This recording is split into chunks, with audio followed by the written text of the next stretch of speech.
Okay guys, so we're out on the pitch once again.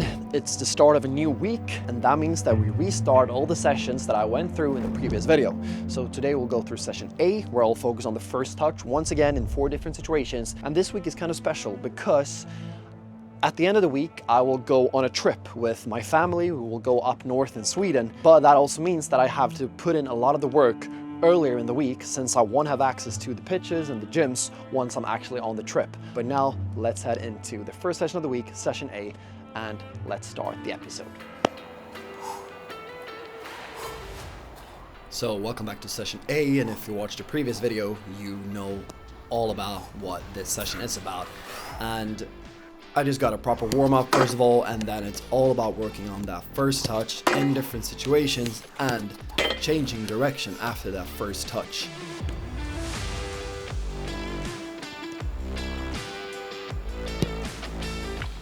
What I want to strive for in this session is of course to sharpen up the first touch and be used to taking different first touches in different situations, but it's also about being unpredictable in my movement, and I will speak about that in just a few seconds. You know, I have to catch my breath a bit. You know, it may seem like I'm over-exaggerating at times when, having performed the first touch, I kind of change direction multiple times, and you maybe really wouldn't do that in a game. But that's the thing, because in my game I've been a bit predictable when I have the ball at my feet. And even if I don't have any defenders right here, I want to get into the mindset that when I have the ball at my feet, I change direction more, because it will be much harder for the defenders to read what I'm going to do. Even if that means that I change direction a few times, then I might pass the ball away. I might not dribble like I do now, probably not.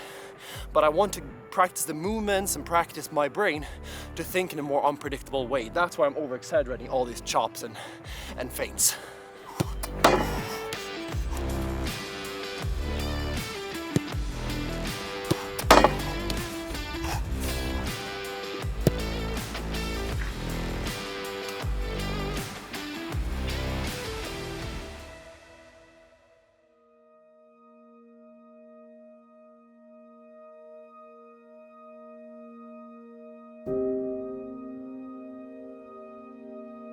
So it's Friday, it's 9 a.m. in the morning, everything is packed into the car, and we're about to leave for a 5-6 hour trip up north in Sweden. We already have plenty of snow here, but we're gonna find out what it's like 5 more hours up north.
We have arrived, and it's kind of getting dark already at 4 p.m. in the afternoon, and that's what we have to deal with.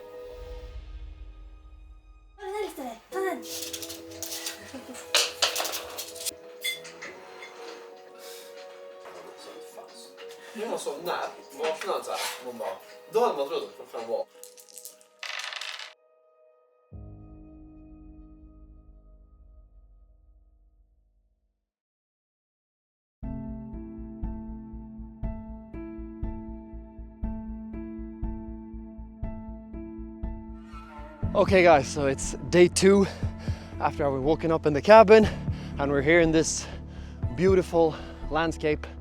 And even though we're on kind of a vacation family trip, I need to get some work in And it's gonna be, as I said earlier in the video, slightly unconventional. I'm gonna make some intervals in the snow, and it's kind of knee height some places, and in some places it's, you know, very shallow. But I think it's gonna be very tough. I've already done one go, but I'm gonna go for maybe 7-8 runs just to get a good cardio workout in, work on that endurance. And yeah, we'll see how I'll feel afterwards. Let's go.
Fan, jobbigaste jag gjort alltså. Helvete. Oh shit. Alltså det var så jävla jobbigt alltså på riktigt. Okay. That's it for the cardio. If you want to get a really good cardio workout in, join me, come to the north of Sweden and get a workout in.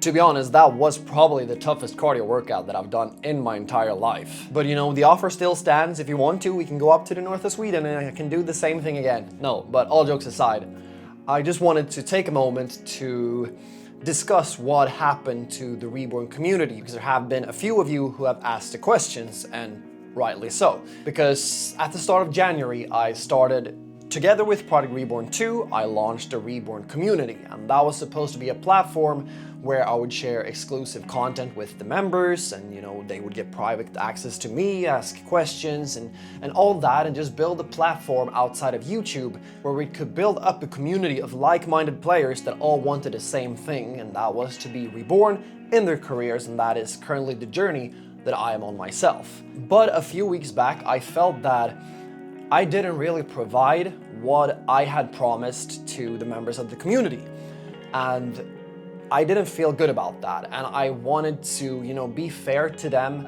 and I just felt that I couldn't deliver what I had promised to the members of the community, and that didn't feel fair, and that's why ultimately I decided to pause the community. The short story. This, however, is not at all the end of Project Reborn 2 or anything of that nature. It just means that I didn't feel that I could provide the members of the community with what I had promised, and I also felt that the YouTube channel suffered because of it, because I had spread myself too thin. I tried to do the community, I tried to, you know, upload consistent uploads on the channel and, you know, balancing all other things with my training and all that, and it simply became too much. And if you've followed the channel for a while, you know that I usually tend to do too many things at once, and that's something that I continuously have to work on and get better at. But I made a decision and I put the community on pause, and just because I put the community on pause, that doesn't mean that Project Reborn 2 is now just about my journey,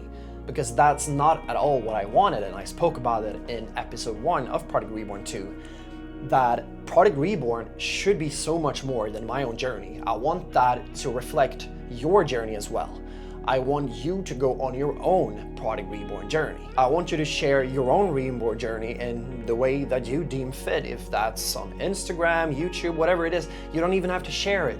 But, you know, take the step to become part of something bigger than myself and than yourself, a movement in Project Reborn. That's still what I want to achieve with Project Reborn 2.